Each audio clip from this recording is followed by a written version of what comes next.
Hello friends, welcome back to our channel study book में आपका बहुत बहुत स्वागत है। आज हम लोग वेस्ट बंगाल बोर्ड के क्लास 9 के एक निबंध हिंदी का संस्कृति है क्या, इस निबंध को पढ़ने वाले हैं। संस्कृति है क्या निबंध के लेखक रामधारी सिंह दिनकर जी हैं। सबसे पहले आप निबंध के बारे में जो लेखक हमसे कहना चाहते हैं उसको समझिए। अगर आप वो समझ जाते हैं कि इस चैप्टर में क्या लिखा है लेखक ने, तो आपको यह जो चैप्टर है समझने में बहुत ही ज़्यादा आसानी होगी। इस निबंध में आपको दो शब्द बार बार पढ़ने को मिलेंगे, एक संस्कृति और दूसरा सभ्यता। पूरे निबंध का सार इन्हीं दोनों शब्दों के अर्थ को समझने पर टिका है। अगर हम इन दो शब्दों संस्कृति और सभ्यता को अच्छे से समझ लेते हैं तो इस पूरे निबंध को समझना हमारे लिए बेहद आसान और सरल हो जाएगा। लेखक ने कहा है कि संस्कृति को परिभाषित करना कठिन है, इसे शब्दों में बताया नहीं जा सकता, और वास्तव में लेखक का यह कहना काफ़ी हद तक सही ही है। पर मैं आपको एक पुष्प यानी फूल के माध्यम से सभ्यता और संस्कृति को समझाने का प्रयास करना चाहूँगा। अगर हम एक फूल के रूप, रंग, आकार को देख सकते हैं, छू सकते हैं, तो वह सभ्यता है। और फूल का आंतरिक गुण, सुगंध, ये सभी उस पुष्प की संस्कृति है। अर्थात जो पुष्प के बाहरी जो स्वरूप है, रूप है, रंग है, आकार है, जिसे हम देख सकते हैं, छू सकते हैं, वह उसकी सभ्यता कहलाएगी। और फूल का जो आंतरिक गुण है जैसे कि सुगंध, ये सभी पुष्प की क्या कहलाएंगे? संस्कृति कहलाएंगे। मनुष्यों का खान पान, रहन सहन, पहनावा, मकान, गाड़ी, ये सभी सभ्यता के प्रतीक है। वहीं दूसरी ओर खान पान की कला, रहन सहन का आचरण, पहनावे के तौर तरीके, मकान की नक्काशी, ये सभी संस्कृति के प्रतीक है। चलिए अब इस निबंध को हम लोग पंक्तियों के माध्यम से समझना शुरू करते हैं। संस्कृति ऐसी चीज़ है जिसे लक्षणों से तो हम जान सकते हैं, किंतु उसकी परिभाषा नहीं दे सकते हैं। कुछ अंशों में वह सभ्यता से भिन्न गुण है। अंग्रेजी में कहावत है कि सभ्यता वह चीज़ है जो हमारे पास है, संस्कृति वह गुण है जो हम में व्याप्त है। यही बात मैंने आपको एक फूल का उदाहरण देकर के समझाया था कि सभ्यता वह चीज़ है जो हमारे पास है, अर्थात जो पुष्प का जो बाहरी आकार है, रूप है, रंग है, वही उसकी सभ्यता है। लेकिन संस्कृति वह चीज़ है जो उसमें मौजूद होती है, अर्थात जिस तरह से फूल में सुगंध मौजूद होती है। तो अंग्रेजी में कहावत है कि सभ्यता वह चीज़ है जो हमारे पास है और संस्कृति वह गुण है जो हम में व्याप्त है। मोटर, महल, सड़क, हवाई जहाज़, पोशाक और अच्छा भोजन, ये तथा इनके समान सारी अन्य स्थूल का अर्थ होता है मोटा, बड़ा या भारी, तथा इनके समान सारी अन्य स्थूल वस्तुएं संस्कृति नहीं, सभ्यता के समान है। अर्थात जो मोटर है, मोटर गाड़ी है, महल है, सड़क है, हवाई जहाज है, पोशाक है और अच्छा भोजन है, ये सभी क्या है? ये सभी संस्कृति नहीं है, ये सभी सभ्यता के है, प्रतीक है। मगर पोशाक पहनने और भोजन करने में जो कला है वह संस्कृति की चीज़ है। मोटर गाड़ी तो सभी के पास है, महल तो सभी के पास है, सड़क सभी के पास है, हवाई जहाज़ सभी के पास है। कहने का अर्थार्थ है देश में भी है, विदेश में भी है, लेकिन हर जगह की अपनी अपनी अलग अलग संस्कृति है। जिस तरह से भारतीय संस्कृति अलग है, यूरोपीय संस्कृति अलग है, अंग्रेजी संस्कृति अलग है और अफ्रीकन संस्कृति अलग अलग है। तो वही कहा है, मगर पोशाक पहनने और भोजन करने में जो कला है वह संस्कृति की चीज़ है। अर्थात अलग अलग देशों के लोग अलग अलग तरह से उस पोशाक को पहनते हैं और अलग अलग भोजन करते हैं, और भोजन करने में और पोशाक पहनने में जो कला है वही संस्कृति की चीज़ है। इसी प्रकार मोटर बनाने और उसका उपयोग करने, महलों के निर्माण में रुचि का परिचय देना तथा सड़कों तथा हवाई जहाज़ की रचना में ज्ञान लगता है, उसे अर्जित करने में संस्कृति अपने को व्यक्त करती है। आप अपने देश भारत के मोटर को देखिए, महलों को देखिए, सड़कों को देखिए, हवाई जहाज़ों को देखिए, इनकी रचना आपको अन्य दूसरे देशों के तुलना में आपको अलग मिलेंगी। कारण क्या है? कारण है कि सबकी अलग अलग अपनी अपनी संस्कृति है। ठीक है, हर सुसभ्य आदमी सुसंस्कृत ही होता है ऐसा नहीं कहा जा सकता, क्योंकि अच्छी पोशाक पहनने वाला आदमी भी तबीयत से नंगा हो सकता है। आपको ये चैप्टर पढ़ाते समय एक बात हम आपसे कहना चाहते हैं कि जितना भी इम्पॉर्टेंट जो आपका क्वेश्चन आंसर भी बनेगा एग्ज़ाम में, तो जितना बात है सबको अंडरलाइन किए, उसको आप अच्छे से सुनिए। किसी भी तरह का क्वेश्चन आंसर आपको याद नहीं करना पड़ेगा। अगर आप 1 से 2 बार अच्छे से पूरी निबंध को समझ लेते हैं तो आपको सभी बातें क्लास में ही याद हो जाएंगी, ठीक है। तो इसीलिए अच्छे से सुना करिए। हर सुसभ्य आदमी सुसंस्कृत ही होता है, ऐसा नहीं कहा जा सकता। अर्थात हम यह कहना चाहें आपसे कि जिसके सभ्यता का प्रतीक क्या है? सभ्यता का प्रतीक है मोटर गाड़ी, अच्छे पोशाक, अच्छा भोजन, ये सभी सभ्यता के प्रतीक है। लेकिन ऐसा नहीं है कि जिसके पास अच्छे महल है, अच्छे पोशाक पहनता हो और अच्छा भोजन करता हो तो वह सुसंस्कृत ही होगा, ऐसा नहीं है। क्योंकि ऐसे लोग जिनके पास सभ्यता के सभी प्रतीक मौजूद है वे भी तबीयत से नंगे हो सकते हैं, और तबीयत से नंगा होना संस्कृत के खिलाफ बात है। अर्थात सुख सुविधा ठाट बाट, यही तो सभ्यता की पहचान है। लेकिन हमारी संस्कृति की पहचान है कि हम में विनय होना चाहिए और सदाचार होना चाहिए, यही हमारी संस्कृति का प्रतीक है।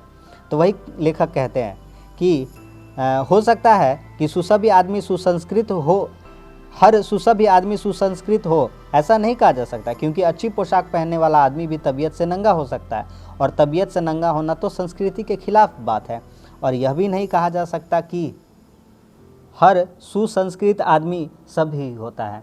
ऐसा हमें अक्सर देखने को मिलता है कि जिन लोगों के हृदय में विनय होता है और सदाचार होता है, वे लोग भले ही सभ्य ना हो, अर्थात उनके पास कोई बड़ा महल ना हो, बड़े मोटर गाड़ी ना हो, अच्छे पहनने को कपड़े ना हो और अच्छा करने को भोजन ना हो, पर उनमें जो विनयता है और सदाचार है और जो शालीनता है वह कूट कूट कर भरी होती है। तो इस प्रकार हम कह सकते हैं कि जितने भी सुसभ्य लोग हैं वह सुसंस्कृत होंगे, ऐसा कहना ठीक नहीं है। और जितने सुसंस्कृत आदमी हो सकते हैं वे सभी सभ्य होंगे, यह भी कहना बिल्कुल ही गलत है।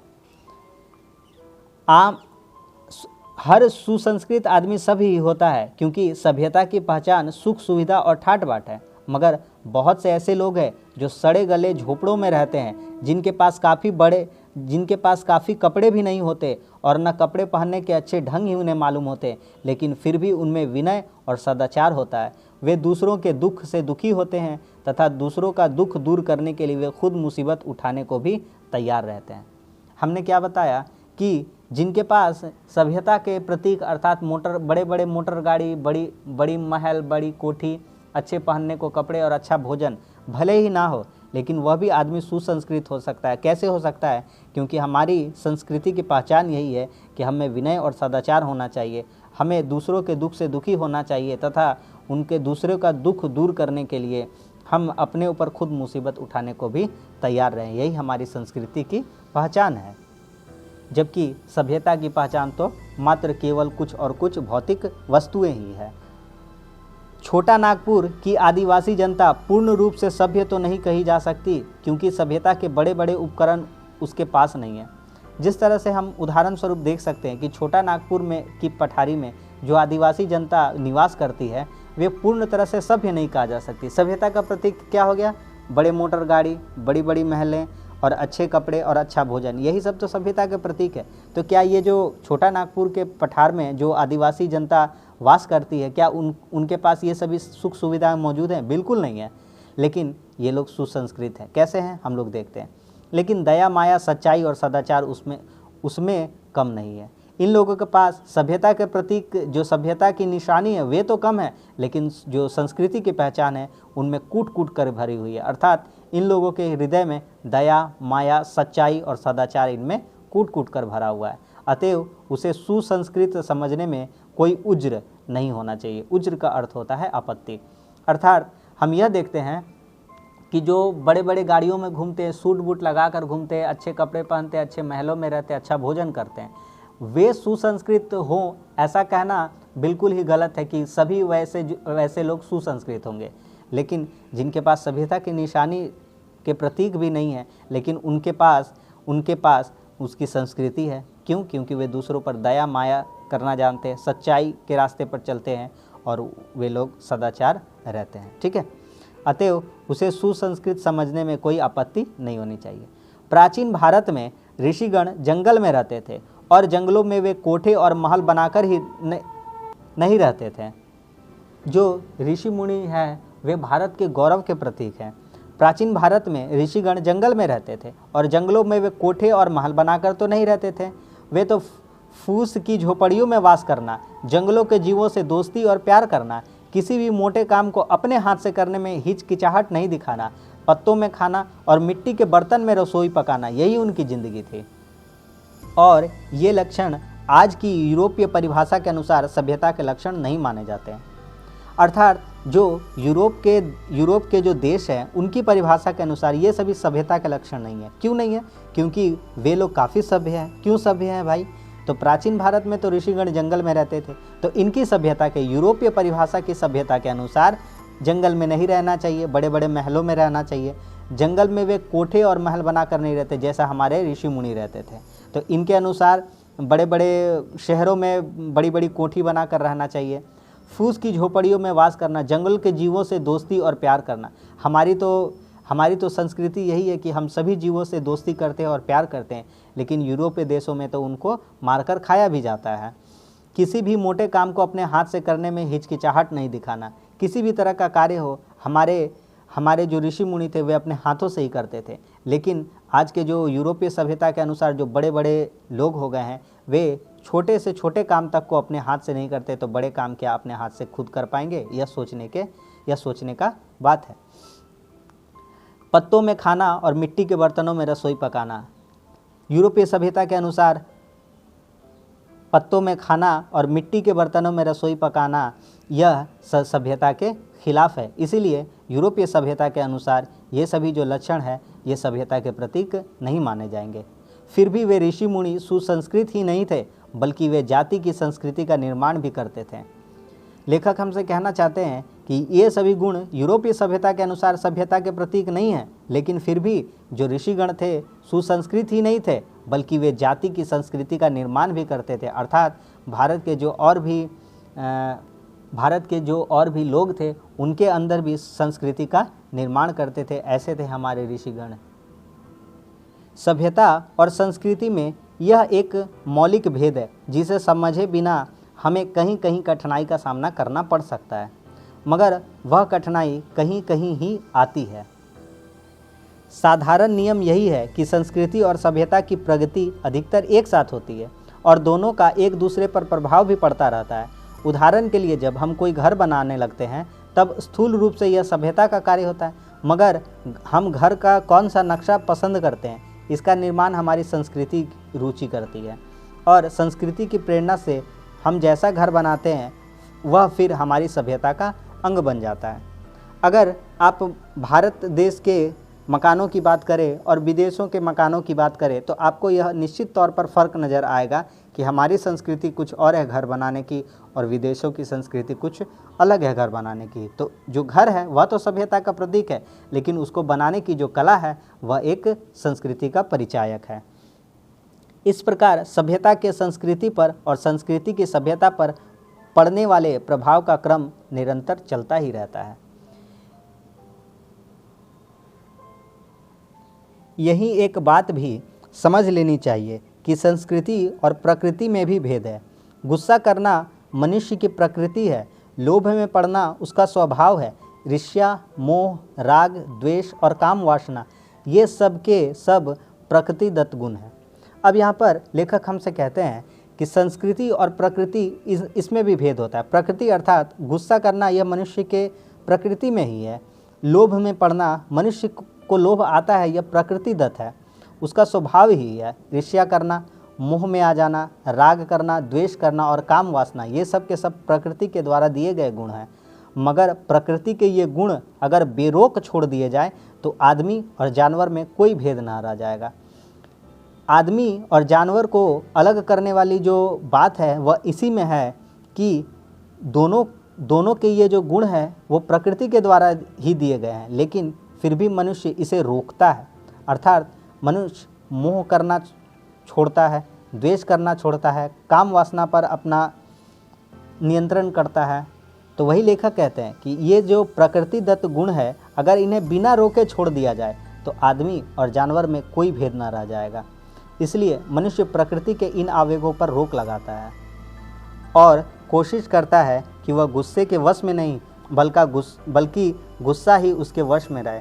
वह लोभ, मोह, ईर्ष्या, द्वेष और काम वासना का गुलाम नहीं बल्कि ये दुर्गुण ही उसके गुलाम बने रहें। लेखक कहते हैं कि हमें इन दुर्गुणों, जो दुर्गुण हैं, इनके वश में नहीं होना चाहिए, इनको अपने वश में करना चाहिए। लोभ, मोह, ईर्ष्या, द्वेष और काम वासना, हम इसके गुलाम ना बने बल्कि ये जो दुर्गुण है यही हमारे गुलाम बने रहें। और उन दुर्गुणों पर आदमी जितना भी दुर्गुण कौन कौन से हो जाएंगे यहाँ पर? काम, क्रोध, लोभ, मोह, ईर्ष्या, काम वासना, ये क्या कहलाएंगे? दुर्गुण कहलाएंगे। पर आदमी जितना विजयी होता है उसकी संस्कृति भी उतनी ही ऊंची समझी जाती है। अर्थात जो प्रकृतिदत्त गुण है जो जानवर और आदमी दोनों में मौजूद होते हैं, लेकिन बात यही हो जाती है कि किस पर जो मनुष्य है वह किस पर नियंत्रण कर सकता है। अगर हम इन दुर्गुणों पर विजय प्राप्त कर लेते हैं तो हमारी संस्कृति भी उतनी ऊंची समझी जाती है। यही कारण है कि जानवर इन पर नियंत्रण नहीं पा सकते हैं, इसलिए वह जानवर की श्रेणी में आते हैं, और मनुष्य जो इन पर विजय प्राप्त कर लेता है वह जो उसकी संस्कृति है उतनी ऊंची समझी जाती है। निष्कर्ष यह है कि संस्कृति सभ्यता की अपेक्षा महान चीज़ होती है। यह सभ्यता के भीतर उसी तरह व्याप्त रहती है जैसे दूध में मक्खन या फूलों में सुगंध। मैंने आपको फूलों के माध्यम से समझाया था कि फूल का जो बाहरी स्वरूप है वही उसकी सभ्यता है, लेकिन जो उसमें मौजूद गुण है वही उसकी संस्कृति, अर्थात फूलों में जो मौजूद गुण सुगंध है वही उसकी संस्कृति है। और सभ्यता की अपेक्षा यह टिकाऊ भी अधिक है। आप एक फूल लीजिए सुगंधित और उस फूल के टुकड़े टुकड़े कर डालिए, तो इस तरह से जो फूल का रूप और रंग था वो तो छिन्न भिन्न हो जाता है, वो तो उसका तो विनाश हो जाता है। लेकिन आप उसके छोटे से टुकड़े को भी उठा करके देखिए उस तोड़े गए फूल के, तो भी वह सुगंधित ही रहेगी, अर्थात उसकी संस्कृति कभी मरती नहीं है। तो हम यह कह सकते हैं कि सभ्यता संस्कृति है सभ्यता की अपेक्षा बहुत ही टिकाऊ होती है। और सभ्यता की अपेक्षा यह टिकाऊ भी अधिक है, क्योंकि सभ्यता की सामग्रियाँ टूट फूट कर विनष्ट हो जा सकती है, लेकिन संस्कृति का विनाश उतनी आसानी से नहीं किया जा सकता। मैं अगर आपको एक और उदाहरण देना चाहूँ तो एक चंदन के लकड़ी को, छोटा सा लकड़ी ही ले लेते हैं। वह चंदन का जो लकड़ी है बाहर से जिस तरह से देखने में है, बाहर से उसका रूप जैसा भी है वह उसकी सभ्यता है, लेकिन चंदन की जो लकड़ी है उसमें जो सुगंध मौजूद है वह उसकी संस्कृति है। आप उस लकड़ी के हजारों लाखों टुकड़े कर डालिए, लेकिन उसके एक छोटे टुकड़े को भी उठाकर आप देखेंगे तो उसकी जो सुगंध आपको मिलेगी वह उसकी संस्कृति की पहचान है। अर्थात हमने उसकी सभ्यता तो नष्ट कर दी, अर्थात उसे तोड़ फोड़ कर उसकी सभ्यता को नष्ट कर दिया, लेकिन उसमें मौजूद जो गुण है उसका हम विनाश नहीं कर पाते हैं। इसी तरह से यह बात हम कह सकते हैं कि जो संस्कृति होती है सभ्यता की अपेक्षा बहुत ही ज़्यादा टिकाऊ होती है, उसका आसानी से उसे विनष्ट नहीं किया जा सकता है। एक बात और है कि सभ्यता के उपकरण जल्दी से बिटोरे भी जा सकते हैं, मगर उनके उपयोग के लिए जो उपयुक्त संस्कृति चाहिए वह तुरंत नहीं आ सकती है। अर्थात आपको रातों रात लॉटरी लग जाएगी, आप रातों रात अरबपति, लखपति, करोड़पति भी बन सकते हैं, लेकिन उसको भोगने के लिए आपके अंदर जो संस्कृति होनी चाहिए, उसका उपयोग करने के लिए जो आपको संस्कृति चाहिए वह तुरंत नहीं आ सकती है। जैसे आप एक मोटर बाइक ले लीजिए, लेकिन आपको उसको चलाने के लिए उसे सीखना पड़ेगा। आपको मोटर बाइक तो कहीं से भी मिल सकती है, लेकिन उसको सीखने के लिए आपको समय लगेगा। अर्थात हम यह कह सकते हैं कि सभ्यता के उपकरण जल्दी से बटोरे भी जा सकते हैं, मगर उनके उपयोग के लिए जो उपयुक्त संस्कृति चाहिए वह तुरंत नहीं आ सकती है। जो आदमी अचानक धनी हो जाता है, अचानक धनी होने का अर्थात मान लीजिए उसे रातों रात लॉटरी लग गई हो, या यक बयक का अर्थात होता है अचानक। यक बयक का अर्थ क्या होता है? अचानक।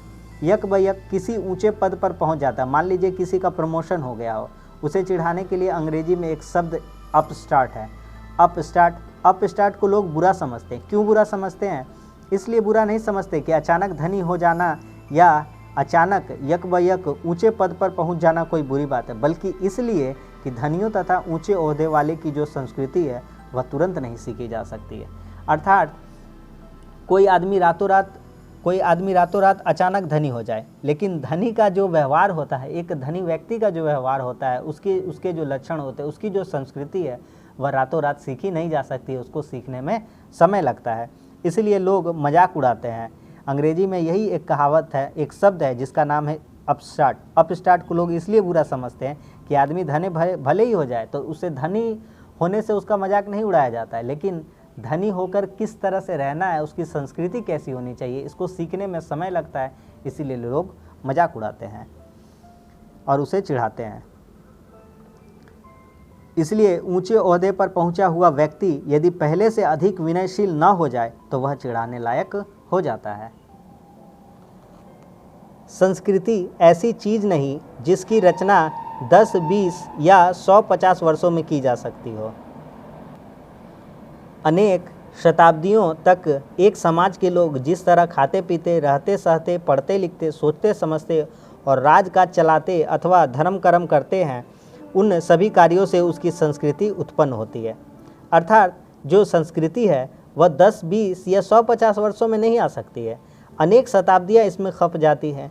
एक समाज के लोग जिस तरह से खाते पीते, रहते सोते, पढ़ते लिखते, सोचते समझते और राजकाज चलाते हैं अथवा धर्म कर्म करते हैं, उन सभी कार्यों से उसकी संस्कृति उत्पन्न होती है। हम जो कुछ भी करते हैं उसमें हमारी संस्कृति की झलक होती है। यहाँ तक कि हमारे उठने बैठने, पहनने ओढ़ने, घूमने फिरने और रोने हंसने में भी हमारी संस्कृति की पहचान होती है। हम भारतीय सभ्यता के अनुसार, भारतीय संस्कृति के अनुसार किसी से जब मिलते हैं तो नमस्कार करते हैं या प्रणाम करते हैं, हाथ जोड़कर उनका अभिनंदन करते हैं। लेकिन अगर हम पाश्चात्य संस्कृति को देखते हैं तो वहाँ पर इस तरह से नहीं, वहाँ पर गले मिल करके उनका अभिनंदन किया जाता है। तो हम दोनों की संस्कृति अलग अलग है। तो हर चीज़ में हमारी संस्कृति अलग अलग है। उठने बैठने, पहनने ओढ़ने, हमारा पहनना, कुछ हमारी जो पोशाक है, हमारा जो पहनने का तरीका है वह अलग है और पाश्चात्य संस्कृति की अलग है। घूमने फिरने, रोने हंसने में भी हमारी संस्कृति की पहचान होती है। यद्यपि हमारा कोई भी एक काम हमारी संस्कृति का पर्याय नहीं बन सकता। असल में संस्कृति ज़िंदगी का एक तरीका है और यह तरीका सदियों से जमा होकर उस समाज में छाया रहता है जिसमें हम जन्म लेते हैं। इसलिए जिस समाज में हम पैदा हुए हैं अथवा जिस समाज से मिलकर हम जी रहे हैं, उसकी संस्कृति हमारी संस्कृति है। यद्यपि अपने जीवन में हम जो संस्कार जमा करते हैं वह भी हमारी संस्कृति का अंग बन जाता है और मरने के बाद हम अन्य वस्तुओं के साथ अपनी संस्कृति की विरासत भी अपने संतानों के लिए छोड़ जाते हैं। इसलिए संस्कृति वह चीज़ मानी जाती है जो हमारे जीवन को व्यापे हुए है तथा जिसकी रचना और विकास में अनेक सदियों के अनुभवों का हाथ है। यही नहीं बल्कि संस्कृति हमारा पीछा जन्म जन्मांतर तक करती रहती है। अपने यहाँ एक साधारण कहावत है कि जिसका जैसा संस्कार है उसका वैसा ही पूर्ण जन्म होता है। जब हम किसी बालक या बालिका को बहुत तेज पाते हैं तब हम अचानक कह सकते हैं कि यह पूर्व जन्म का संस्कार है। संस्कार या संस्कृति असल में शरीर का नहीं, आत्मा का गुण है। और जबकि सभ्यता की सामग्रियों से हमारा संबंध शरीर के साथ ही छूट जाता है, तब भी हमारी संस्कृति का प्रभाव हमारी आत्मा के साथ जन्म जन्मांतर तक चलता रहता है। आदिकाल से हमारे लिए जो काव्य और दर्शन रचते आए हैं, चित्र और मूर्ति बनाते आए हैं, वे हमारी संस्कृति के रचयिता हैं। आदिकाल से हम जिस जिस रूप में शासन चलाते आए हैं, पूजा करते हैं, मंदिर और मकान बनाते आए हैं, नाटक और अभिनय करते आए हैं, बर्तन और घर के दूसरे सामान बनाते आए हैं, कपड़े और जेवर पहनते आए हैं, श्रद्धा और श्राद्ध करते आए हैं, त्यौहार मनाते आए हैं अथवा परिवार, पड़ोसी और संसार से दोस्ती या दुश्मनी का जो भी सलूक करते आए हैं, वह सब का सब हमारी संस्कृति का ही अंश है। संस्कृति के उपकरण हमारे पुस्तकालय और संग्रहालय, नाटकशाला और सिनेमाघर ही नहीं बल्कि हमारे राजनीतिक और आर्थिक संगठन भी होते हैं, क्योंकि उन पर भी हमारी रुचि और चरित्र की छाप लगी होती है। संस्कृति का स्वभाव है कि वह आदान प्रदान से बढ़ती है। जब भी दो देश वाणिज्य, व्यापार अथवा शत्रुता या मित्रता के कारण आपस में मिलते हैं, तब उनकी संस्कृतियाँ एक दूसरे को प्रभावित करने लगती है। ठीक उसी प्रकार जैसे दो व्यक्तियों की संगति का प्रभाव दोनों पर पड़ता है।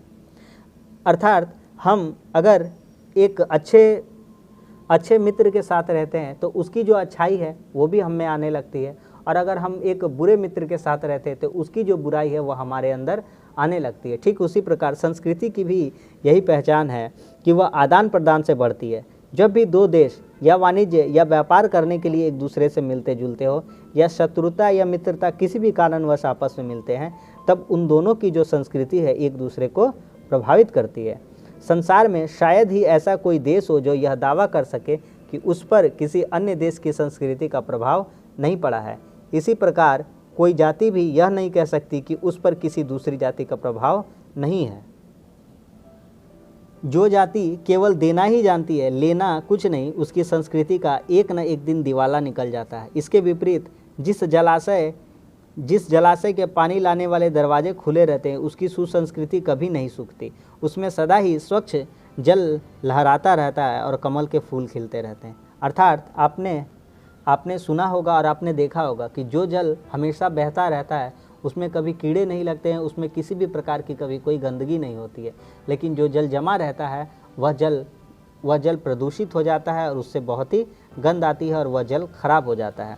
तो इसी प्रकार संस्कृति की भी यही पहचान है कि यह देना और लेना दोनों जानती है। अर्थात जो भी देश एक दूसरे से मिलते हैं उनकी संस्कृति आपस में एक दूसरे को प्रभावित करती ही करती है। कूप मंडूकता अर्थात कुएं का मेढक, अल्प ज्ञान और दुनिया से रूठकर अलग अलग बैठने का भाव संस्कृति को ले डूबता है। अक्सर देखा जाता है कि जब हम एक भाषा में किसी अद्भुत कला को विकसित होते हुए देखते हैं तब तुरंत पास पड़ोस या संपर्क वाली दूसरी भाषा में हम उसके उत्स की खोज करने लगते हैं।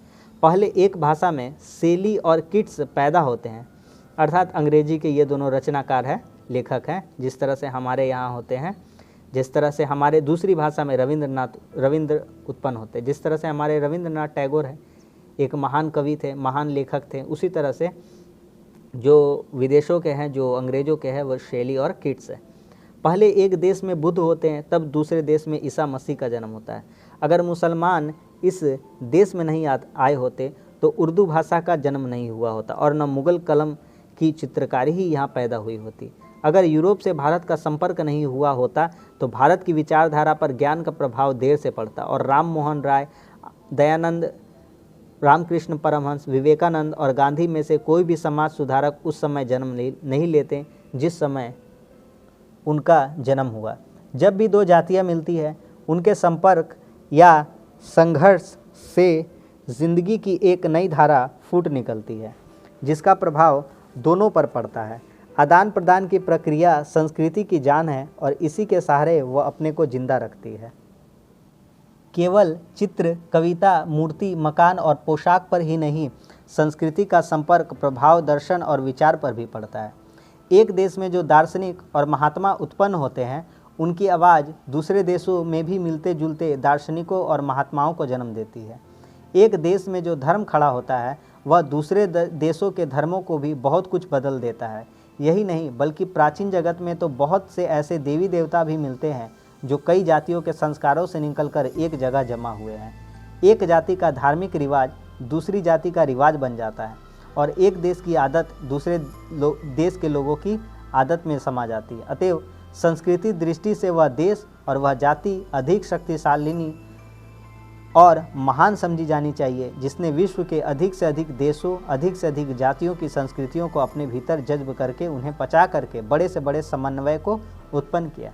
और यह उदाहरण हम भारत में ही देखते हैं कि भारत जो देश है उसमें अनेक जगह की जातियाँ और संस्कृतियाँ पची हुई है। भारत देश और भारतीय जाति इस दृष्टि से संसार में सबसे महान है क्योंकि यहाँ की सामाजिक संस्कृति में अधिक से अधिक जातियों की संस्कृति पची हुई है। तो यह था निबंध जो मैंने आपको बहुत ही अच्छे से पढ़ा दिया। उम्मीद करता हूँ कि आपको बहुत ही अच्छे से समझ में आया होगा। अगर समझ में आया है तो वीडियो को लाइक करिए, दोस्तों में भी शेयर करिए और चैनल पर नए हैं तो चैनल को ज़रूर सब्सक्राइब करिए। कैसा लगा कमेंट्स करके बताइए। और भी क्लास 9 के जो सब्जेक्ट्स हैं वो भी मैं पढ़ा दूंगा और हिंदी का संपूर्ण सिलेबस मैं करा दूंगा, तो आप इस चैनल से ज़रूर जुड़ जाइए। चलिए मिलते हैं अब अगले क्लास में, तब तक के लिए धन्यवाद। जय हिंद।